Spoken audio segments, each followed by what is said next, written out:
주제로 말씀을 드리도록 하겠습니다. 여러분, 아기 돼지 삼형제 이야기 아시나요? 우리 집 아이들이 어렸을 때 읽었던 그 책인데요. 아기 돼지 삼형제 이야기를 가만히 들어보니 참 나름 깨달은 점도 있고 또 우리에게 도움이 되는 그런 이야기도 있더라고요. 첫 번째 돼지와 둘째 돼지는 실패했지만 세 번째 돼지가 성공함으로 세 마리 돼지가 다 살게 되죠. 실패했다고 죽는 게 아니더라고요. 가만히 보니까 세 마리 돼지가 나름대로 열심히 일하던 돼지였다라는 걸 새롭게 깨달았고요. 물론 첫 번째는 집으로, 두 번째는 나무가지로, 세 번째는 벽돌로 집을 지었지만 집을 짓지 않는 것보다는 낫잖아요. 집을 짓지 않으면 완전 게으른 거죠. 그리고 또 가만히 보니 첫째 돼지, 둘째 돼지, 셋째 돼지가 형제 간에 우애가 좋더라고요.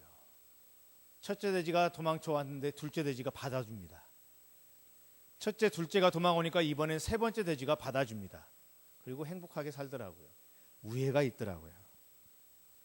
근데 이들에게 있는 문제점이 그러면 무엇일까요? 이들에게 있는 문제점은 딱 하나예요.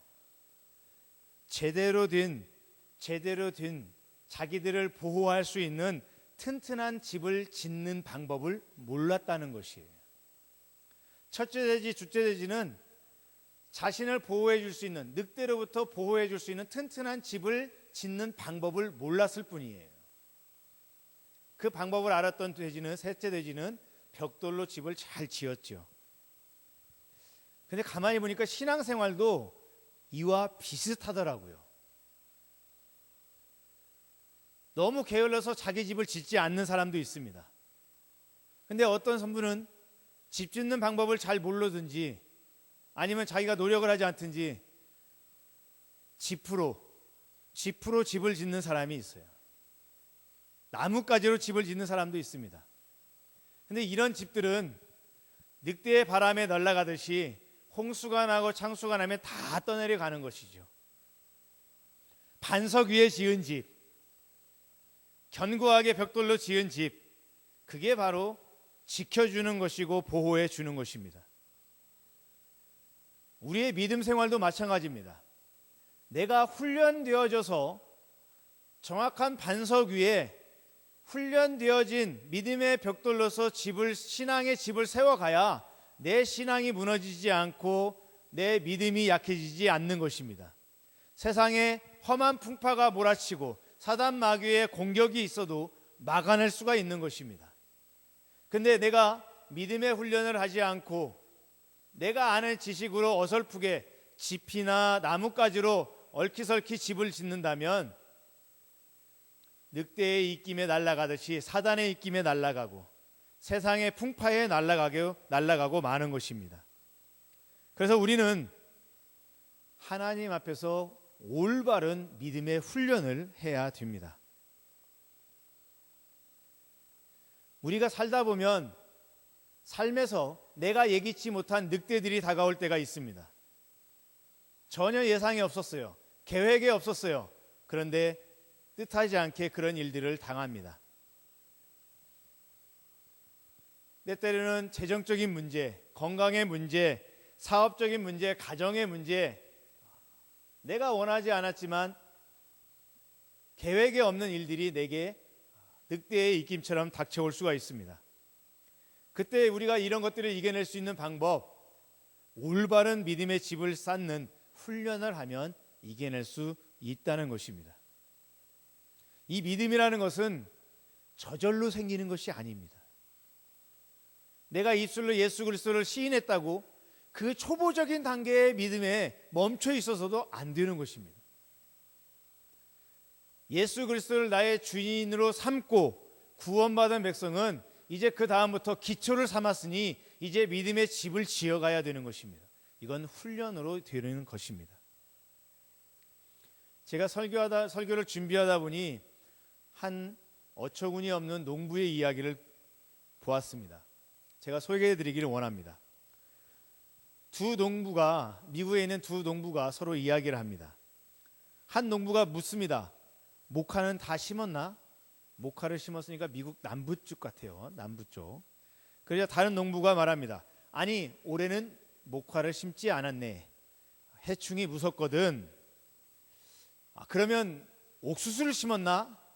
아니, 올해는 가뭄이 비가 많지 않다고 해서 옥수수가 가뭄에 약하다니 옥수수도 심지 않았네. 그러자 말을 건넸던 농부가 고민이 들기 시작합니다. 모카도 안 심고 옥수수도 안 심으면 밀을 심었나? 하고 물어보았습니다. 그러자 또 말합니다. 밀도 심지 않았네. 요즘 해충이 보통 드세야지. 그러자 이 질문을 던졌던 이 농부가 난관에 부딪혔습니다. 모카도 안 심고 옥수수도 안 심고 밀도 안 심었으면 심을 게 없는데. 그래서 믿기지 않는다는 듯이 물어보았습니다. 자네 올해는 아무것도 심지 않았나? 그러자 그때서야 이 대답하는 농부가 말하기를 올해는 아무것도 심지 않았다네 라고 대답했다는 것입니다. 여러분, 농부가 자신의 농가 밭에 아무것도 뿌리지 않고 거두지 않는다면 그 농부라고 할 수 있습니까? 그냥 농촌에 사는 사람이지 농부가 아니에요. 그리고 농부가 씨앗을 뿌리지 않는다니요, 심지 않는다니요, 이건 말이 안 되는 것입니다. 여러분, 내가 예수 그리스도를 믿은 믿음의 사람이 믿음의 훈련을 하지 않는다, 말이 안 되는 거예요. 나는 지난 한 주간 동안 지난 주일에 성경책 가지고 예배당 와서 예배드리고 집에 돌아가서 놨던 그 성경 그대로 이번 주에 다시 또 오늘 들고 나왔다면 이건 말이 안 되는 농부입니다.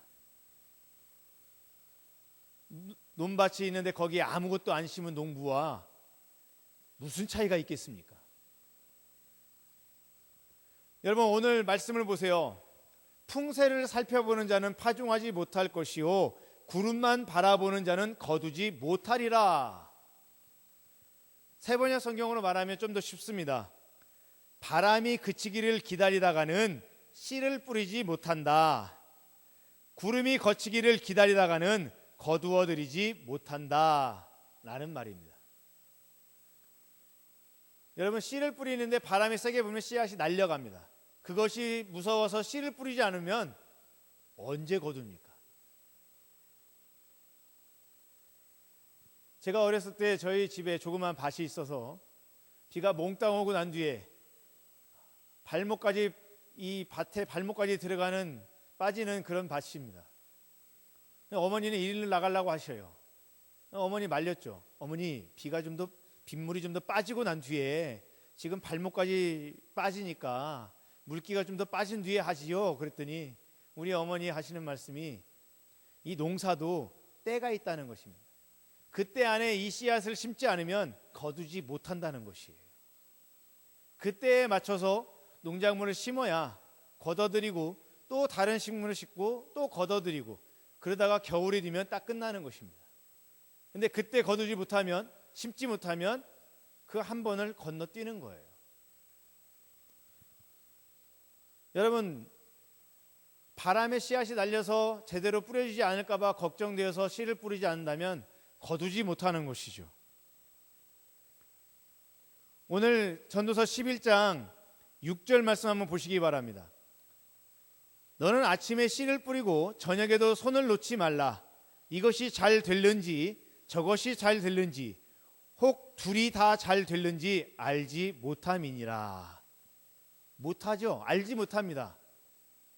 물론 농부는 씨를 뿌리면서 수확의 꿈을 꾸기는 합니다. 수확에 대한 소망을 품습니다. 하지만 정말로 내가 생각한 대로 그것이 다 그만큼 거둬들일지, 아니면 병충해로, 아니면 자연재해로 그것보다 못 거둬들일지 그건 모릅니다. 그런데 오늘 성경은 뭐라고 말합니까? 아침에 뿌리고 저녁에도 손을 놓지 마라. 이렇게든 저렇게든 뿌리고 연습해야 거둬들인다는 것입니다. 우리의 신앙생활도 마찬가지입니다. 우리가 내가 이런 믿음 훈련했다고 사단 마귀에 맨날 승리하고 내가 믿음이 거장이 되어지고 믿음의 거장이 되어지고 그러지 않을지도 모릅니다. 어떻게 될지 모릅니다. 하지만 여러분, 내가 믿음의 훈련하기를 손 놓고 있다면 나는 아무것도 안 되는 것이에요. 우리의 삶은 불확실성의 세계에 살고 있습니다. 이제 수능일이 이번 주간에 있는데요. 여러분 특별히 이번 주간에 수능생들을 위해서 많이 기도해 주시기 바랍니다. 수능일이 이번 주에 있는데요. 여러분 수능생들이 대학을 진학하고 또 자신의 미래에 대해서 생각할 때 명확한 게 없잖아요. 불안하잖아요.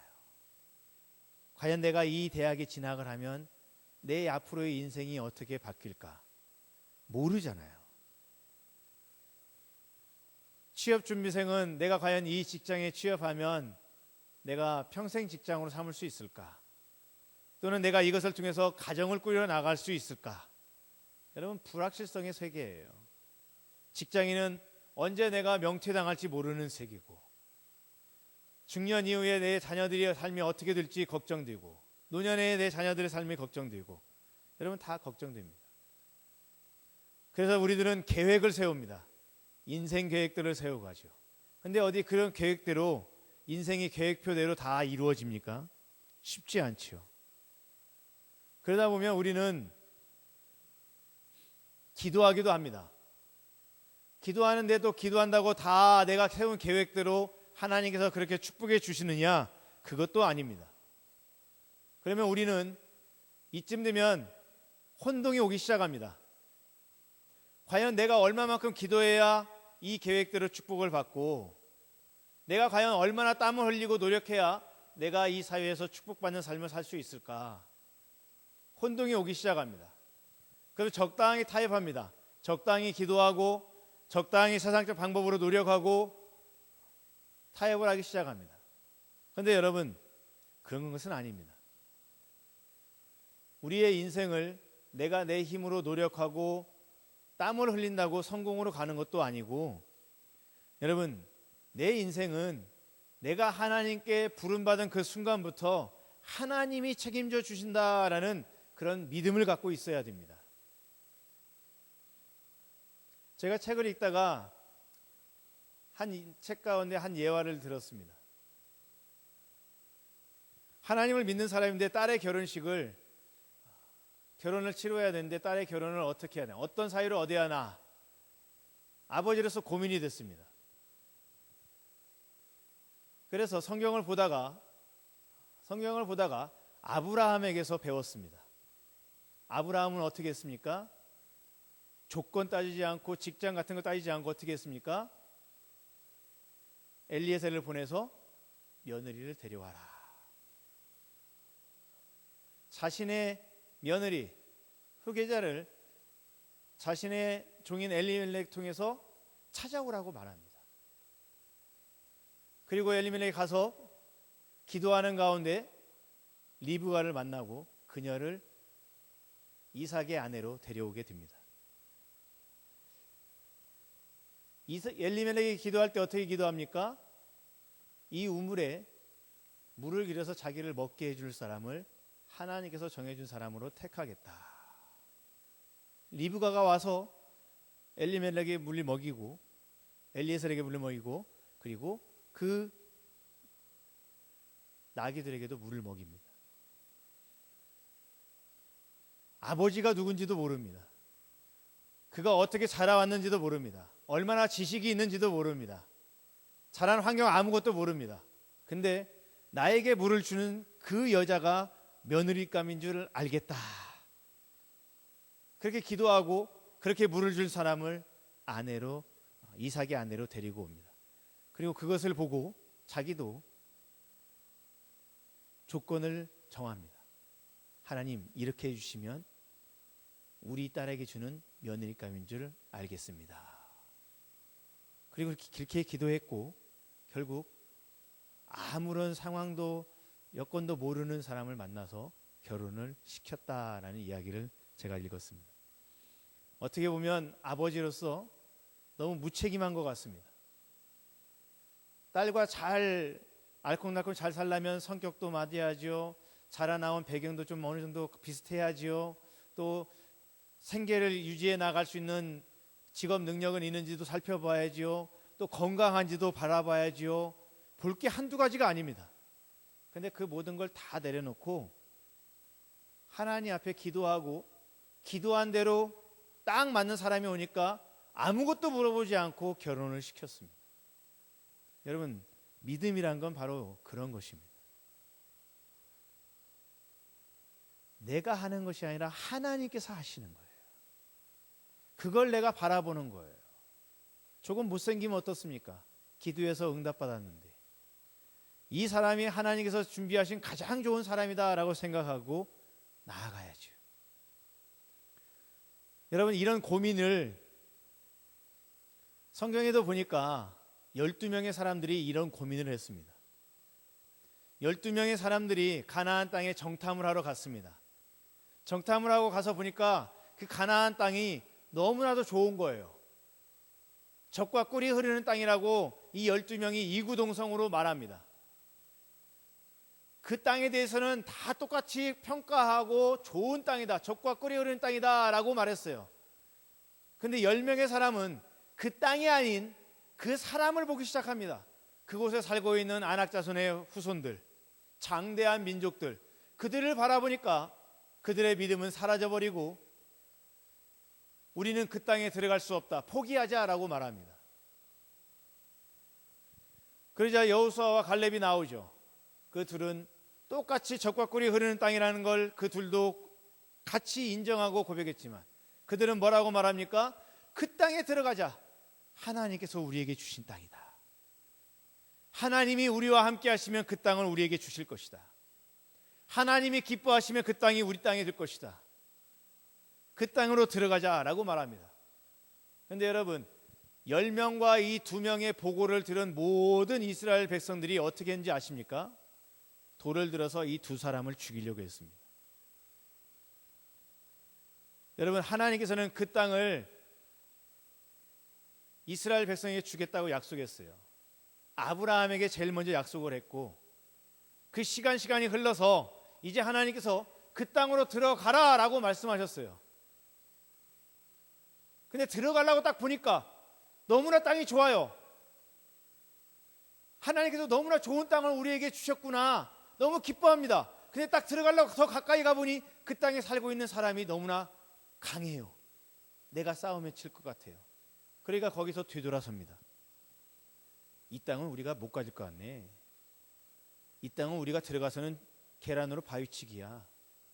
우리는 그들 앞에 메뚜기와 같은 존재들이야. 어떻게 우리가 그 땅을 차지해? 여러분, 순식간에 하나님의 약속의 말씀은 내팽개치고 현실적 문제를 받아들이고 타협하기 시작합니다.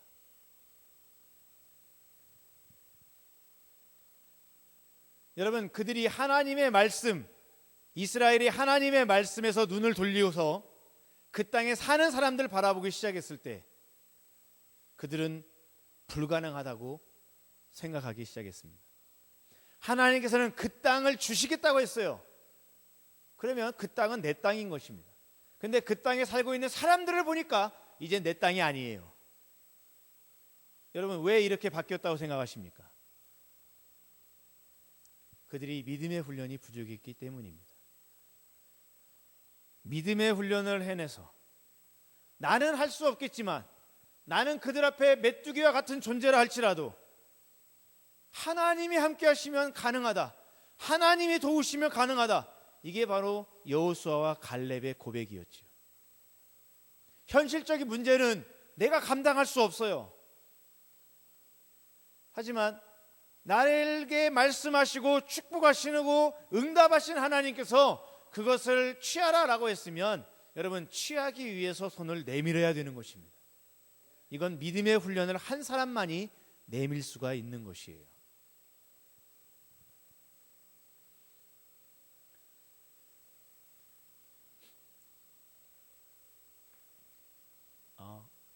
일본에 자살 명소로 유명한, 청년들이 자살 명소로 유명한 그런 해변가에 절벽이 있었습니다. 그래서 이게 고심을 하다가 거기에다가 팻말을 하나 세웠어요. 팻말을 하나 세워요. 저 그림인데요. 바다가 보이는 곳에 일본어로 팻말을 썼어요. 많은 글자 아니에요. 단순해요. 뜻은 이거예요. 잠깐 기다려보세요. 하드디스크는 지웠나요? 이렇게 써놨어요. 우리 어르신들은 이게 무슨 문구야? 하드디스크는 컴퓨터 저장 장치를 말하는 거죠. 그걸 지웠나요? 이렇게 썼는데 여러분 실제로 자살률이 확 줄었다고 합니다. 저곳에서 자살하는 사람들이 확 줄었대요. 이유가 뭔가 하고 생각해 보니까 자살을 하기 전에 하드디스크 지웠는지 한번 생각해 보라는 거예요. 자살하고 나면 경찰들이 와서 왜 자살했는지 알아보기 위해서 이것저것 뒤지다가 컴퓨터 하드디스크도 볼 텐데, 그러면 이 사람이 자살하기 전에 무엇을 보고 무엇을 했는지, 불법으로 취한 것들이 있는지 다 보게 된다는, 다 알게 된다는 거예요. 그러면 사람들에게 다 알려진다는 거예요. 쪽팔린다는 것이죠. 그러니까 이 문구를 보고 청년들이 내가 지우지 못한 불법 동영상이 있네 하고 뒤돌아서 가서 지우러 가다가 자살률이 떨어졌다는 것이에요. 참 어이없는 이야기인데 저런 간단한 도움을 주는 안내 문구, 프랜차이즈 문구 하나로도 사람의 생명을 살릴 수 있다는 거예요. 여러분, 그렇다면 창조주 하나님이 말씀하시는 믿음의 훈련을 하는 우리에게는 얼마나 더 많은 생명을 구원하며 우리의 생명을 더 온전히 보존할 수 있겠습니까? 우리는 성경 이야기를 통해서 믿음을 배웁니다. 성경 이야기를 통해서 우리가 배워야 할 믿음의 이야기는 세 가지예요. 첫 번째는 하나님의 공급하심에 대한 믿음 훈련이 필요합니다. 내가 믿음 지키고 신앙 지키고 살면 나는 점점 가난하게 살지 않을까? 내가 지금 가지고 있는 재산이 이만큼인데 믿음대로 살려고 하면 나는 점점 손해보지 않을까? 여러분, 하나님의 공급하심에 대한 믿음이 부족한 것입니다. 믿음대로 살았던 아브라함이 가난하게 살았습니까? 하나님의 축복 가운데 더 부하게 살았습니다. 하나님의 축복을 받기 시작하면 세상에 감당할 수 없는 부함의 은혜를 누리게 되는 것입니다. 하나님이 나를 공급하신다, 이런 믿음을 가지시기 바랍니다. 이것도 훈련을 해야 돼요. 그냥 되는 게 아니에요. 훈련을 해야 되는 것입니다. 하나님의 약속에 대한, 두 번째는 하나님의 약속에 대한 훈련을 해야 됩니다. 하나님께서 말씀으로 약속하신 것, 기도 응답으로 약속하신 것 반드시 이루어 주신다, 믿음의 훈련을 해야 됩니다. 세 번째는 하나님의 능력에 대한 훈련을 해야 됩니다. 하나님은 어떤 하나님이십니까? 우리가 지난 금요일날 나누었죠. 기생 라합의 고백, 상천하지의 유일하신 하나님. 우리 하나님은 유일하신 하나님, 믿는 자들을 보호하시며 능력을 베푸시며 힘을 더하시는 하나님, 그 하나님을 믿어야 되는 것입니다. 여러분, 공급하심에 대한 믿음, 약속에 대한 믿음, 능력에 대한 믿음, 우리가 성경에서 볼 수 있는 좋은 믿음의 예는 다니엘입니다. 다니엘은 이 세 가지 믿음 훈련에 대해서 너무나도 좋은 본보기가 되어줍니다. 다니엘이 어렸을 때 느부갓네살 왕이 바벨론 느부갓네살 왕이 쳐들어와서 예루살렘을 점령했을 때, 그때 다니엘은 포로로 끌려갑니다. 바벨론에 끌려가서 바벨론식 교육을 받고 바벨론식 삶을 살았어요. 그리고 이 다니엘은 바벨론 안에서도 아주 하나님께서 주신 총명과 지혜로 특출난 사람이 되어져서 그는 초고속 승진을 하기 시작합니다.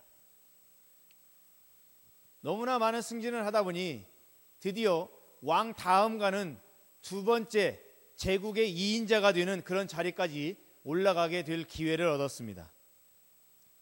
단순한 한 나라도 아닌 바벨론 대제국의 2인자가 된다는 것은 어마어마한 것입니다. 그때 다리오 왕이, 바벨론의 왕은 다리오 왕이었는데요, 이 다니엘을 제국의 2인자로 세우려고 했을 때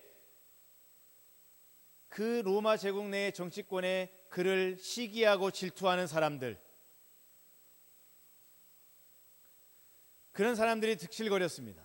그래서 이 다니엘을 깎아내리려고 왕에게 묘안을 하나 짭니다. 일정 기간 동안 왕이 아닌 다른 신에게나 누구에게나 절하지 말고 기도하지 말고 오직 왕에게만 기도하게 하소서. 옛날부터 왕들은 왕권이 강화되는 것을 좋아라 하지요. 그래서 왕이 어인을 찍어줬습니다. 근데 문제는 신하들이 이 다니엘을 넘어뜨리려고 꾸민 모략이었다는 것을 나중에 알게 됩니다. 다니엘도 신하들이 자신을 넘어뜨리려고 모략을 꾸몄다라는 걸 다 알고 있습니다. 이때 다니엘이 이렇게 행동했습니다.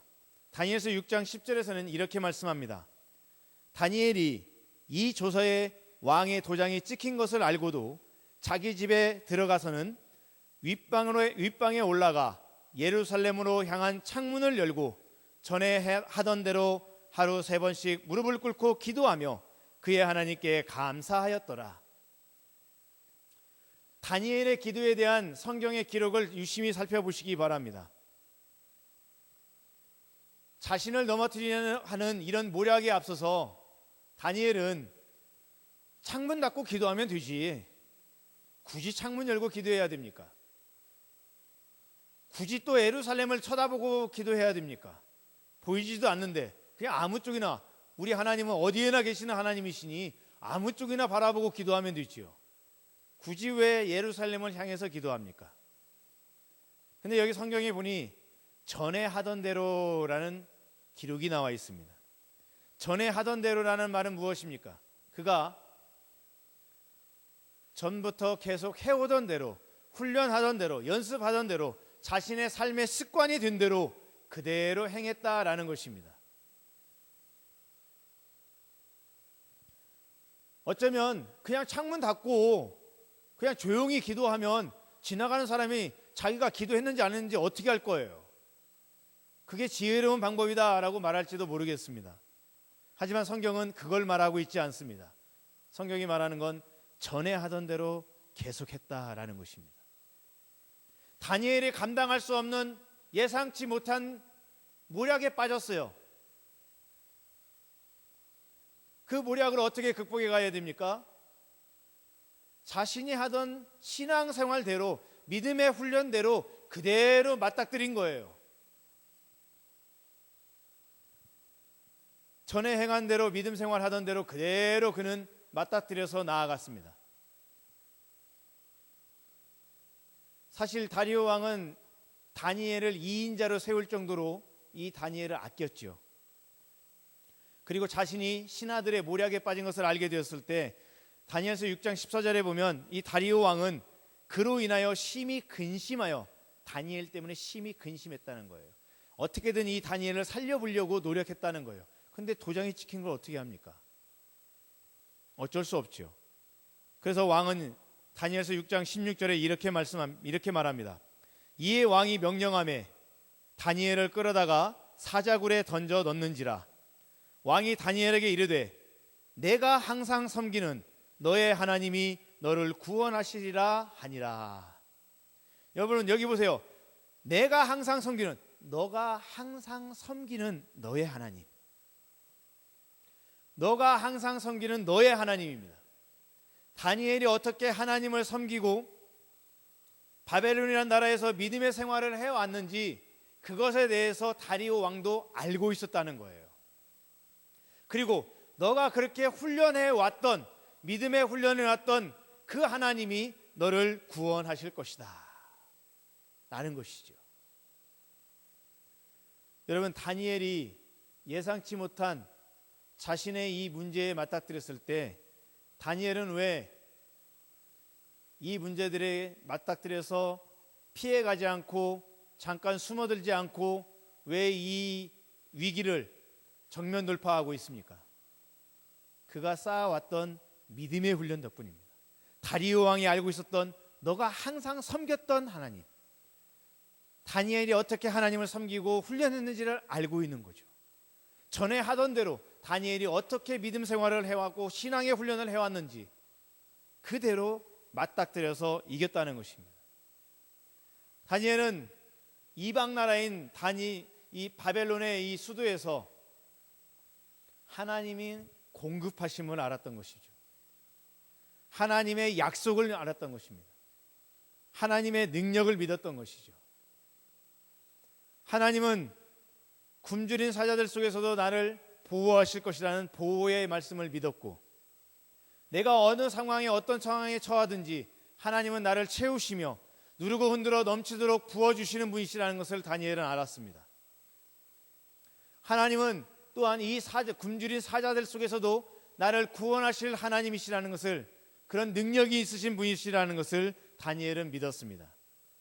그렇기 때문에 다니엘은 하나님의 공급하심을 알고 약속을 알고 능력을 알았기에 그는 이 어려운 문제 가운데 자신에게 닥친 이 문제를 회피하지 않고 정면 돌파한 것입니다. 여러분, 믿음은 배우고 훈련하고, 어떻게 훈련하느냐, 잘 훈련되어져서 나아가야 그 믿음이 강해지는 것입니다. 12명의 정탐꾼 가운데 2명의 사람만이 올바른 신앙 훈련을 했고, 자신들 앞에 맞닥뜨린 그 문제 앞에서 훈련받은 대로 그들은 고백했고, 하나님께서 그들의 고백을 인정하셨습니다. 다니엘도 수많은 신하들 가운데서 자신의 신앙생활을 해왔고, 그 신앙생활 때문에, 그 믿음의 훈련 때문에 왕의 명령이 있음에도 그는 담대하게 맞닥뜨릴 수가 있었던 것입니다. 오늘 우리는 믿음의 훈련을 해야 됩니다. 사실 교회도 우리 성도님들에게 믿음의 훈련을 쌓을 수 있도록 계속적으로 훈련해야 됩니다. 성경 집중 주간을 지지난주에 했습니다. 말씀에 대한 훈련의 시간이죠. 이번 주간 오늘 저녁부터는 기도에 대한 훈련을 한 주간 하려고 합니다. 우리가 이 성전, 정말 우리 성도님들이 눈물과 기도로 헌신으로 이루어진 이 성전인데, 이 전등과 영상 음향 장비 교체하는 건 저절로 되는 거 아닙니다. 우리가 예물 드렸기 때문에 저절로 되는 게 아니에요. 우리의 기도로 되어져야 됩니다. 안전을 지켜주는 것, 우리의 기도로 하나님이 안전을 지켜주셔야 됩니다. 전자장비 사다가 갖다 놓는다고 다 잘 되는 거 아닙니다. 하나님께서 우리의 기도를 들으사 이 장비가 잘 작동되어져서 지금보다도 더 명확하게 하나님의 말씀이 선포되어질 때 들려지는 그런 안정적인 작동을 해야 됩니다. 이 한 주간 동안 우리는 믿음의 훈련을 통해, 특별히 기도를 통한 믿음의 훈련을 하려고 합니다. 그리고 주님께서 만져주시는, 주님께서 우리 교회를 만져주시고 내 가정을 만져주시고 내 자신을 만져주시는 그런 은혜의 시간으로 보내려고 합니다. 우리 성도님들이 어느 곳에 있든지 유튜브 영상을 통해서 또는 예배당에 참석해서 여러분 같이 참여하시고 같이 기도해 주시기 바랍니다. 그냥 하는 게 아니에요. 이것이 다 믿음의 훈련입니다. 교회가 여러분들에게 제공하는 기도의 훈련이고 말씀의 훈련입니다. 저는 우리 성도님들이 한 분도 빠짐없이 다 동참하기를 원합니다. 이런 것들 동참하고 같이 열심을 내어서 같이 참여해야 내 믿음의 훈련들이 쌓아가는 거예요. 특별히 이번 기도회는 부르짖는 기도를 하려고 합니다. 조용한 묵상기도 아닙니다. 교회에서는 부르짖는 기도를 하려고 합니다. 가정에서는 어려울 수 있습니다. 그러나 교회에서는 부르짖을 것입니다. 기도회에 나오시는 분들은 내가 이번 기도회에 목이 다 쉬겠다, 그런 마음의 각오를 갖고 나오시기 바랍니다. 기도의 훈련, 이를 통해서 우리 믿음의 훈련을 하고자 합니다. 여러분, 사람에게는 근육이라는 것이 있습니다. 이 근육은 힘을 내는 것이죠. 근데 이 근육을 웨이트 트레이닝처럼 매일매일 훈련하면 이 근육은 점점점 커지고 튼튼해져서 더 많은 힘을 발휘하게 됩니다. 그런데 여러분, 이 근육이 내가 사용하지 않으면 점점 근손실이 일어나, 여러분 놀라지 마세요. 한 달만 사용하지 않아도 모든 힘을 잃어버립니다. 그래서 기부스 한 사람 한 달간 기부스 한 사람 똑바로 걷지 못합니다. 기부스 풀고 마음은 똑바로 걸었을 것 같아도 근손실이 와서 똑바로 걸어가지 못합니다. 재활을 합니다. 여러분, 우리 신앙도 마찬가지예요. 내 신앙, 이 정도면 내가 정말 하나님 앞에 부끄러움 없이 쌓아왔어 하고 딱 멈춰서는 그 순간 내 신앙의 힘은 하나씩 하나씩 소실되는 것입니다. 잃어버리는 거예요. 힘들어도, 귀찮아도, 저녁에 안락함을 포기해도 하나님 앞에 나와 기도하면서 내 믿음의 이 근력들이 쌓아져서, 기도의 근력들이 쌓아져서 기도에 큰 힘을 발휘할 수가 있는 것입니다. 우리가 이 한 주간 동안 열심으로 기도하면서 근력의 힘, 신앙의 힘, 믿음의 힘을 쌓아서 돌아오는 주일 추수감사절에 이 자리에 모여서 예배할 때 새로운 조명과 새로운 음향 장비, 그리고 한 주간 동안 열심히 기도 훈련을 한 우리 성도님들의 모습, 분명 우리가 하나님께 드리는 감사절 예배는 다를 것이라고 생각합니다. 우리 성도님들이 이 모든 믿음의 훈련에 같이 동참해 주시고 같이 참여해 주시기를 원합니다. 제가 오늘 설교 찬양을 찬송가 380장으로 정했습니다. 그 이유는 딱 하나입니다. 후렴에 보니 날마다 날마다 주를 찬송하겠네. 주의 사랑의 줄로 나를 굳게 잡아 매소서. 여러분, 날마다 날마다 내가 훈련해야, 날마다 날마다 내가 기도의 줄을 붙잡아야 하나님께서 나를 잡아주시는 거예요. 우리 교회를 잡아주시는 것입니다. 우리 교회를 이렇게 안전으로, 그리고 새로운 장비로, 그리고 우리 성도님들의 가정을 새롭게 우리 사랑줄로서 굳게 잡아주는 그런 은혜가 있기를 원합니다. 함께 찬양하겠습니다.